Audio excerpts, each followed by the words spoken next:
Good morning all of you my students and you are welcome on my channel Farhat English utopia. जैसा कि आप बहुत अच्छे से जानते हैं कि आपको यहाँ पर प्रिपरेशन कराई जा रही है इंग्लिश लिटरेचर से रिलेटेड किसी भी एग्ज़ाम की, चाहे आप UGC NTA नेट का एग्ज़ाम दे रहे हों या फिर लिटरेचर से रिलेटेड कोई भी एग्ज़ाम। तो चलिए आज की जो वीडियो है ये पूरी तरह बेस्ड है आपके प्रैक्टिस सेट के ऊपर। अब क्योंकि ये भी बात आप अच्छे से जानते होंगे इस टाइम पर कि 1 दिसंबर 2021 को हमारा इंग्लिश का जो पेपर है वो कंडक्ट होगा। UGC NTA नेट जो हमारा इंग्लिश सब्जेक्ट का जो पेपर कंडक्ट करा रहा है 1 दिसंबर 2021 में करा रहा है। अभी तक तो यही डेट है कंफर्म, आगे चेंजेस होंगे तो आपको बता दिए जाएंगे। अच्छा, ये क्लियर हो गया है। दूसरी चीज़ है कि हम जो प्रैक्टिस सेट लगा रहे हैं या this is very important practice set, और इसके जो क्वेश्चंस हैं ये भी बहुत ज़्यादा हेल्पफुल हैं। अगर हम इनको अटेम्प्ट करते हैं, प्रैक्टिस करते हैं तो ये प्रैक्टिस हमारे लिए बहुत ज़्यादा हेल्पफुल होने वाली है। चलिए देखते हैं अपना first of all question. Who among the following exemplified the role of the peasant poet. वो कौन से हैं जिन्होंने अपनी पीजेंट पॉइट के रूप में एक अच्छी भूमिका अदा की। तो यहाँ पर आपसे पीजेंट पॉइट पूछा जा रहा है first and fourth. It means John Clare and Robert Burns. John Clare Robert Burns means ये क्या थे? पीजेंट पॉइंट थे। They were the peasant poet. Okay, John Clare and Robert Burns. इस तरह से आप इसको देखेंगे। इसका हम थोड़ा एक्सप्लेनेशन देख लें तो हमें और क्लियर हो जाएगा हमारा कॉन्सेप्ट। चलिए, John Clare and Robert Burns are named as peasant poets under the influence of ideas about original genius. The image of the peasant poet was a pervasive part of literary culture and the standard means for representing acceptable working class literature. Is that clear? Next point is the John Clare biographs. Jonathan Bedstead was the greatest laboring class poet that England has even produced. No one has ever written more powerfully of nature, of a rural childhood, and of the alienated and unstable self. Next is paragraph. Robert Burns, also known as Rabbie Burns. Robert Burns को हम किस नाम से भी जानते हैं? दूसरा नाम है उनका, other name is the Rabbie Burns, the bard of Ayrshire, ploughman poet and various other names and epithets. He was widely regarded as the national poet of Scotland. Is that clear students?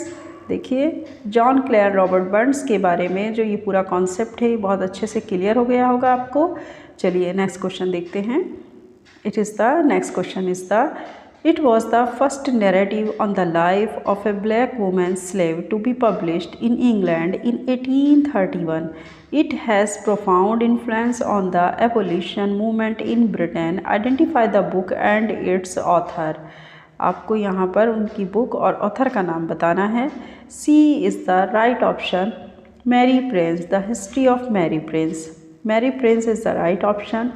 Explanation में अगर हम देखेंगे, Mary Prince, the history of Mary Prince 1788 to 1833. During this period of her born in Bermuda to an enslaved family of African descent, she wrote her slave narrative, The History of Mary Prince.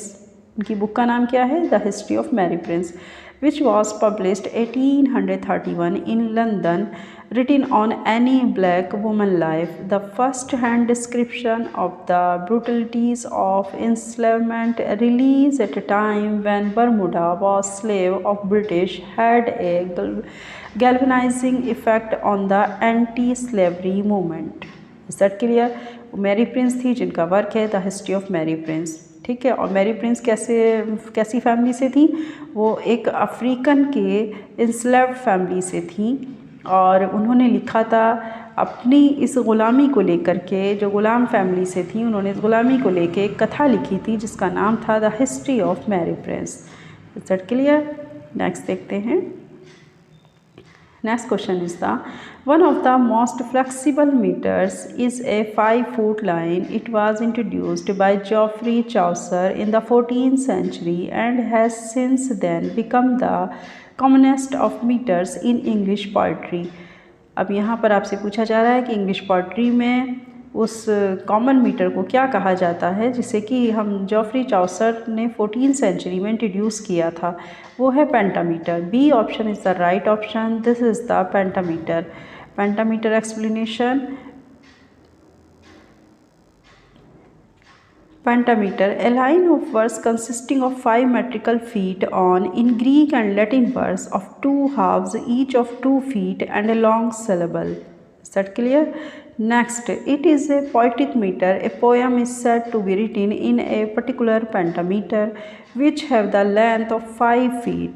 Foot is a combination of unstressed syllable and stressed syllable. Depending on the pattern of feet, pentameter can be iambic, one of 3 2-syllable meters alongside trochaic and spondaic, or dactylic, one of 2 3-syllables meter alongside anapestic. तो एनापेस्टिक यानी pentameter है और इसमें एक poem जो है उसके अंदर पर्टिकुलर पेंटामीटर होता है, तो उसकी क्या कैरेक्टरिस्टिक होती हैं यही इस कॉन्सेप्ट में दिया गया है। Is that clear? नेक्स्ट देखते हैं। Next question is the this poet was of the Auden generation and was only briefly a member of the communist party. In his poem the pylons he arrived that the pylons are bare like nude giant girls that have no secrets. This promoted the label pylon poets for the new generation of poets who were happy to use the gasworks or pistons of a steam engine as poetic imagery. Name the poet. आपको poet का नाम बताना है।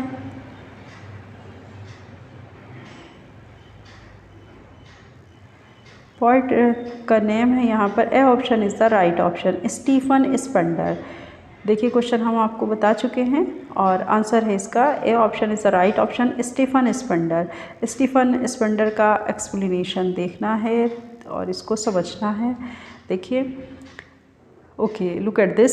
Stephen Spender 1990-1995 full name sir Stephen Harold Spender CBE was an English poet.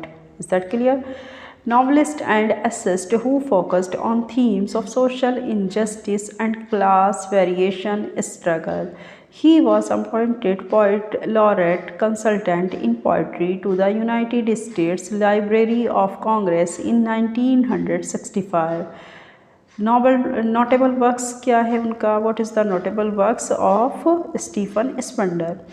Stephen Spender's notable works: The Pylons, second is The Generous Days, third is The 9 Experiments, fourth is The Poems of Dedication, fifth is The Dolphins. Drama is the first, Trial of Judge, second the Oedipus trilogy. Now over these small hills they have built the concrete, their trials, black wire, pylons, those pillars, and were like rude giant girls that have no secret. Is that clear? तो ये था Stephen Spender का नाम पूरा, जिन्हें sir Stephen Harold के नाम से भी जाना जाता है, यानी CBE was an English poet. ये एक इंग्लिश पोइट थे, novelist and assist who focus on themes of social injustice, जिनका ज़्यादातर थीम क्या रहता था? इनजस्टिस, सोशल मतलब सामाजिक अन्याय के ऊपर या एक ऐसे वर्ग के ऊपर जिसका स्ट्रगल इन्होंने दिखाया था अपने वर्क में। और ये बाद में इनकी जो नियुक्ति थी पोइट लॉरेट कंसल्टेंट के रूप में हुई कविताओं में, और United state libraries of Congress में 1965 में इनका नोटेबल वर्क्स ये था। ये मैंने आपके साथ डिस्कस कर दिया है। नेक्स्ट देखते हैं लुसिडास क्या है। इसमें इस तरह से देखिए आप, Lycidas. Lycidas is a poem by John Milton written in 1637 as a pastoral elegy. Lycidas का पहले थोड़ा सा हम एक्सप्लेनेशन या इंट्रोडक्शन देख लेते हैं, उसके बाद फिर हम इसके ऊपर क्वेश्चन किस तरह बेस्ड आता है ये पढ़ेंगे। Lycidas is a poem by John Milton written in 1637 as a pastoral elegy. Herodotus is his book 9 mention an Athenian counselor in Salamis, a man named Lycidas. Amaryllis pointed out in line 64-76 of Lycidas. It is basically the character in Roman literature, a stock female character, a natural pretty young woman who was usually a shepherd. Amaryllis is mentioned in classical pastoral poetry and in later works such as Thomas Camillion's I Care Not for These Ladies 1601 and also mention a shepherds in an ancient pastoral poetry, notably in Virgil's Eclogus. Next lines, Neaera, a nymph who appears in Virgil's Eclogus and John Milton Lycidas. Is that clear? Means Neaera, a nymph who appears in Virgil's Eclogus and John Milton Lycidas. Who was the Lycidas? Alas, what boots it with unsensed care to tend the homely slighted shepherd's trade and strictly meditate the thankless muse? Were it not better done as other used to sport with Amaryllis in the shade or with the triangles of Neaera's hairs?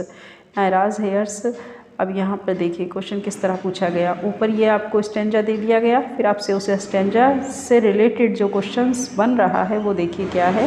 Who are Amaryllis and Neaera in the above extract from John Milton's Lycidas. बताइए Amaryllis and Naira कौन थी John Milton's के लिटिजास में। सीधा सीधा आपसे question पूछा गया है और ऊपर आपको एक्सप्लेनेशन दे करके मैंने सबसे पहले इसीलिए क्वेश्चंस बाद में आपसे किया ताकि पहले आप एक्सप्लेनेशन पढ़ लें और उसके स्टेंजा को भी अच्छे से देख लें जो लाइंस दी गई हैं पोएम्स की। तो इसमें से फिर पूछा गया कि who are Amaryllis and Neaera in the above extract from John Milton's Lycidas. D option is the right option. Amaryllis is a shepherd mentioned in ancient pastoral poetry, notably in Virgil's Eclogus. Naira, a nymph who appears in Virgil's Eclogus. Is that clear? D option is the right option. Next question. Evelina was published in 1778. Evelina was published in 1778. D option is the right. Anonymously. D को अब हम देखेंगे explanation को। Evelina और the history of a young lady's entrance into the world is a novel written by English author Fanny Burney and published in 1778. It was published anonymously. Its authorship was revealed by the poet George Hertford in what Burney called a well poem. Anonymously, writers hide their real name because of society influence or to create secrecy for mysterious fame. Understood? Anonymously writers किसको कहा जाता था? जो अपना असली नाम छुपाते थे सोसाइटी से ताकि सोसाइटी पर उनका प्रभाव या जो वो सेक्रेसी बना के रखना चाहते हैं वो अपने आप में एक मिस्टीरियस फेम के साथ, मतलब उनकी प्रसिद्धि तो हो रही है लेकिन कोई ये नहीं जानता कि वो रहस्यात्मक राइटर है कौन। अंडरस्टूड? तो उन दिनों एनोनिमसली राइटर अपने नाम को छुपा करके सोसाइटी में अपने इन्फ्लुएंस को देखते थे और जो क्रिएट वो अपनी सीक्रेसी के लिए करते थे, मतलब अपना जो है क्या करते थे, अपने सीक्रेट्स को दबा के रखते थे, यानी अपने नाम को छुपा के रखते थे। तो उनकी जो फेम होती थी वो भी मिस्टीरियस होती थी, रहस्यात्मक होती थी।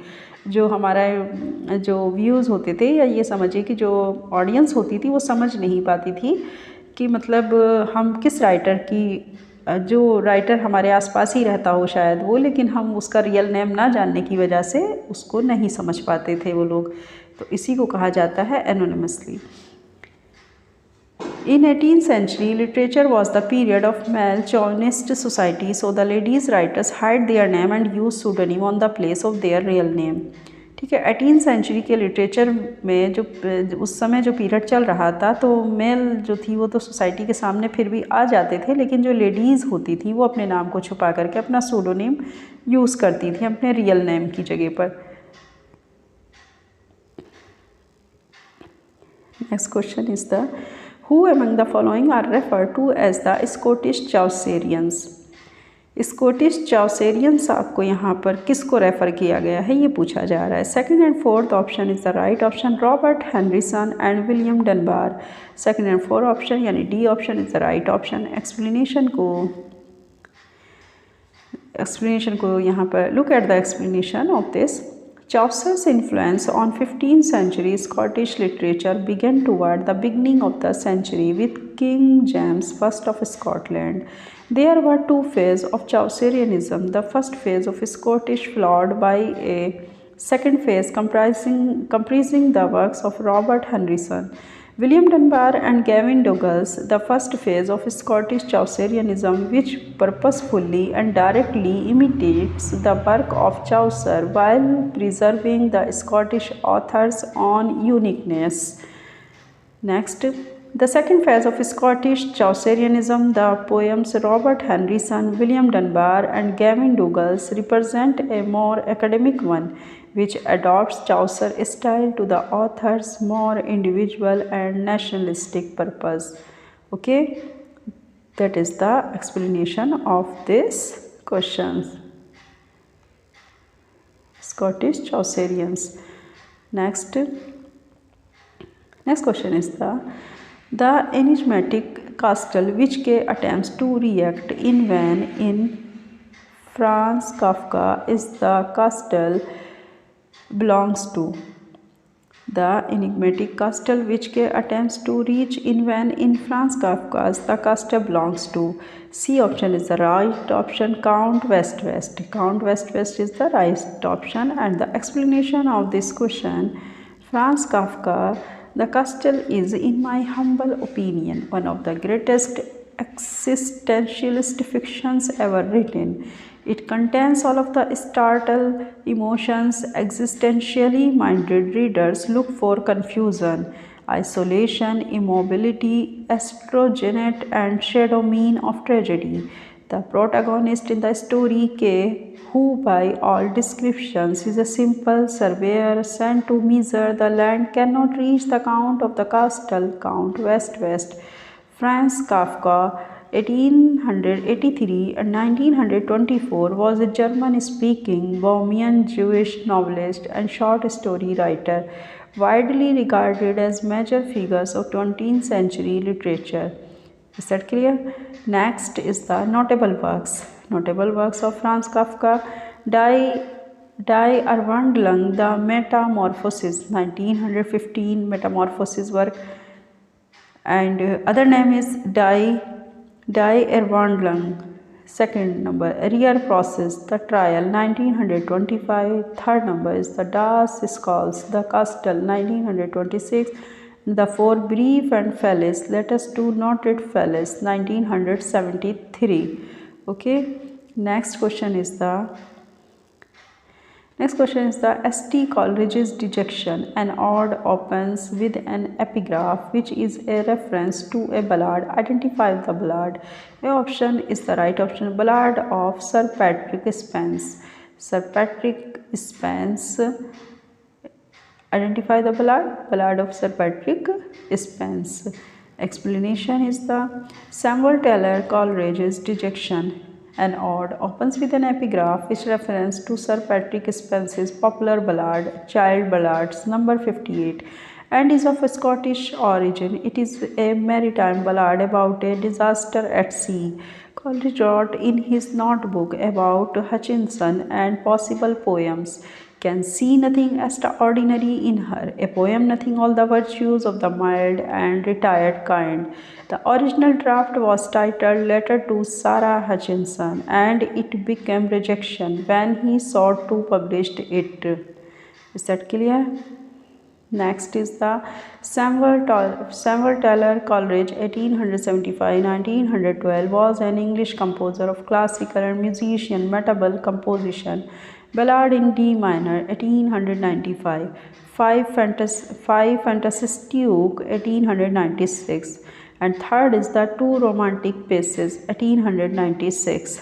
Is that clear? Next देखते हैं. Next is the Identify the fireside poets of the US. Fireside poets of the US की आइडेंटिटी आपको करनी है. B option is the right option. William Cullen Bryant, H.W. Longfellow, Oliver Wendell Holmes. William Cullen Bryant, H.W. Longfellow, Oliver Wendell Holmes. Explanation is the The fireside poets, also known as the schoolroom or household poets, were a group of 19th century। ये आप समझ गए होंगे कि school room में या एक साथ रहने वाले जितने भी पोइट्स थे उनको फायरसाइड के नाम से या इस फायरसाइड पोइट्स के नाम से जाना जाता है। और ये ग्रुप 19th सेंचुरी में हमारे सामने था या जाना गया। American poets associated with New England for their domestic themes and messages of morality presented in conventional poetic forms deeply shaped their era until their decrease in popularity at early stage of 20th century. These poets were very popular among readers and critics both in US and elsewhere. Overview: the group is typically thought to include Henry Wordsworth Longfellow, William Collin Bryant, John Greenlaw, Peter James Russell Lowell, and Oliver Wendell Holmes, who were popular not only in American poet but also revered that of British poet।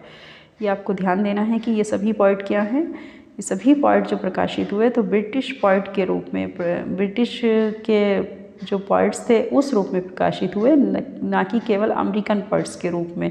ठीक है, वो केवल American poets के रूप में ही प्रकाशित नहीं थे बल्कि किस रूप में मशहूर थे, ब्रिटिश पोइट्स के रूप में भी वो मशहूर थे। ये बात कही जा रही है, मतलब दोनों का टैग उनके ऊपर लगा था, American poets and British poets का। Is that clear? Next question is the Thomas Nashe's the unfortunate traveller is narrated by. Thomas Nashe की अनफॉर्चुनेट ट्रैवलर किसके द्वारा नरेटेड की गई? C option is the right, Jack Wilton an English page. Jack Wilton an English page. Explanation of this: Thomas Nashe's The Unfortunate Traveller 1594 is a brutal and realistic tale of adventure narrated with speed and economy. The book describes the travels through Germany and Italy of its rogue hero and an English page, Jack Wilton, who lives by his wits and witnesses all sorts of historic events. Thomas Nashe was an Elizabethan playwright, poet, satirist, and a significant pamphlet. He is known for his great novel, The Unfortunate. Traveller. His pamphlets, including Pierre's Penniless and his numerous defenses of the Church of England. Notable works is first, Summer's Last Will and Testament 1600. Second work is the Ashley of Dogs 1597. Okay, is that clear? I think that is the clear. Next question is the front of you. The chapter on the fall of the rupee you may omit. It is somewhat too sensational. Even these metallic problems have their melodramatic side. The fall of the Indian rupee in the final decades of 19th century is referred to in one of Oscar Wilde's play. Identify the play. Identify करना है play को। C option is the right option. The importance of being earnest. And explanation is the above lines are extracted from Oscar Wilde's play The Importance of Being Earnest। आपसे ये lines पूछी गई थी, ऊपर दी हुई थी जो लाइन के, बताइए ये किस पोएम की हैं या किस वर्क से ये उठाई गई हैं। तो यही आपसे पूछा गया था, तो ये लाइन ऑस्कर विल्ड्स प्ले की है।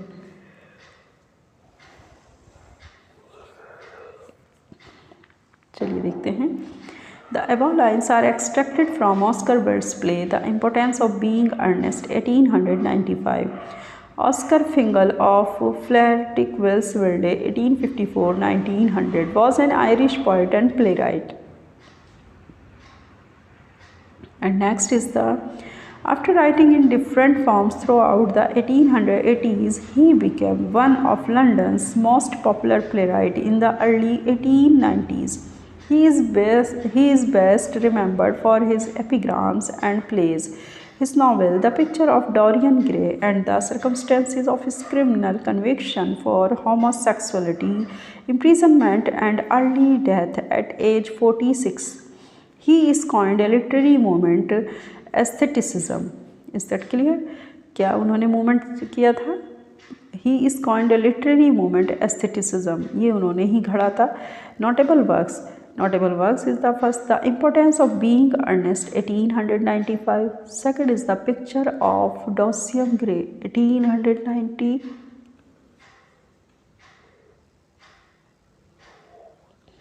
And the next magazine, the Pall Mall Gazette. The Pall Mall Gazette is the magazine of Ernest, देखिए क्वेश्चन था हमारे पास यहाँ पर, ठीक है, ये हो गया है। ओके, नेक्स्ट देखते हैं। Next question is the which of the following would not be invoked to describe a form of new historicist criticism. D option is the right option, post structural recovery of authorial intent. Post-structural recovery of authorial intent. And next is the explanation of this. New historicist criticism is newly method adopted by historicist criticism in following rules and regulation. First, a very expressive act is embedded in a network of material practices, culture, materialism. Second is that every act of unmasking, critique and opposition uses of the tools it condemns and risk falling prey to the practices it exposes, archaeology of social constructs. Third is that literary and non-literary texts circulate inseparably.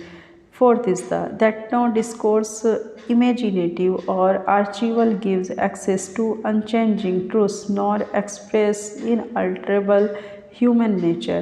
Fifth is that a critical method and language adequate to describe culture under capitalism participate in the economy they describe. Okay, once again repeat this. I think we should once again repeat. Which of the following would not be invoked to describe a form of new historicist criticism? New historicist criticism का जो रूप है उसकी व्याख्या करनी थी आपको। इसमें उसने पूछा था कि बताइए इनमें से कौन सा वो रूप है जो न्यू historicist criticism की व्याख्या करता है। तो D option is the right option, post structural recovery of authorial intent. Explanation था इसका, new historicist criticism is newly method adopted by historicist criticism in following rules and regulation. ये rules and regulation थे जो historicist criticism को follow करते हैं। First of all, a very expressive act is embedded in a network of material practices, cultural materialism. Second is that every act of unmasking, critique and opposition uses of the tools is condemns and risk falling prey to the practices it exposes, archaeology of social constructs. Third is that literary and non-literary texts circulate inseparably. Fourth is that no discourse, imaginative or archival, gives access to unchanging truths nor express inalterable human nature. Fifth is that a critical method and a language adequate to describe culture under capitalism participate in the economy they describe. Is that clear? चलिए, हमारा आज का practice set यहीं पर complete होता है और मैं उम्मीद करती हूँ कि आपको ये explanation according to the questions ये एक्सप्लेनेशन आपको अच्छी लगी होंगी। और ये तो आप जानते ही हैं कि हम जो अपना प्रैक्टिस सेट कंप्लीट कर रहे हैं, ये practice set point two point हम आपसे डिस्कशन कर रहे हैं। उसकी वजह यह है कि ताकि आपके जो माइंड सेट है उसमें कहीं भी कोई रॉन्ग इन्फॉर्मेशन फीड ना हो और आप सही ऑप्शन पर सही तरह से टिक मार्क करें और वहाँ पर selection of the correct option के पीरियड में आपको सही ऑप्शन ही पर आप वहाँ जो है अपने को जब क्वेश्चन अटैम्प्ट करें तो सही ऑप्शन पर ही ख़ुद को अपना सेटिस्फाइड करें और प्लस उसी तरह से क्वेश्चंस को अटैम्प्ट करिए जिस तरह क्वेश्चन पूछा जा रहा है। ये तो आप जानते ही हैं कि आजकल क्वेश्चन का लेवल जो है वो काफ़ी स्टैंडर्ड हो गया है, चाहे वो UGC NTA नेट का हो या इंग्लिश लिटरेचर से रिलेटेड कोई भी एग्ज़ाम हो, काफ़ी डीपली क्वेश्चंस पूछे जा रहे हैं। तो आपको उसी लेवल पर जा कर के अपनी प्रिपरेशन को करना होगा, उसी लेवल के अकॉर्डिंग आपको अपनी तैयारी भी करनी होगी। ओके, उम्मीद करती हूँ आज का ये सेशन, आज की वीडियो आपके लिए काफ़ी हेल्पफुल रहेगी और आपको अच्छी भी लगी होगी। तो अगर आपको ये वीडियो अच्छी लगी है और आपको ये प्रैक्टिस सेट काफ़ी पसंद आया है तो ज़रूर आप चैनल को लाइक, सब्सक्राइब, शेयर करिए ताकि आगे से ज़्यादा बच्चों तक ये चैनल पहुँचे और वो भी अपनी प्रिपरेशन को अच्छे से कर सकें। ठीक है, और हम फिर नेक्स्ट वीडियो में मिलेंगे इसी तरह एक अच्छा प्रैक्टिस सेट लेकर, और इसी तरह मैं आपकी तैयारी लगातार कराती रहूँगी अपने चैनल फरहत इंग्लिश यूटोपिया पर। तो लिहाजा आप इसी तरह से बिना स्किप किए पूरी वीडियो देखा करिए, ताकि एक एक क्वेश्चन उसका कॉन्सेप्ट आपको साथ साथ हमारे क्लियर होता रहे। मैं समझती हूँ कि अब ओके, अब हम आपसे विदा लेते हैं। नेक्स्ट वीडियो में फिर मिलेंगे इसी तरह कुछ अच्छे क्वेश्चंस लेकर के, और ऐसे ही हम आपसे लगातार डिस्कशन करते रहेंगे अपने इस चैनल पर। अपना ख्याल रखिएगा। अल्लाह हाफ़िज़।